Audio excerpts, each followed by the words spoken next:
አምላክ አንድ ብቻ ከሆነ ኢየሱስ እንዴት አምላክ ሊሆን ይችላል ይላሉ ሙስሊሞች። ባጭሩ የእኛ እምነት የሚመሰረተው አንዱን መለኮት ዲቪኒቲ በማምለክ ላይ ነው።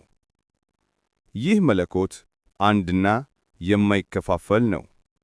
እኛ ሁለት ወይም ሦስት አማልክትን አናመልክም።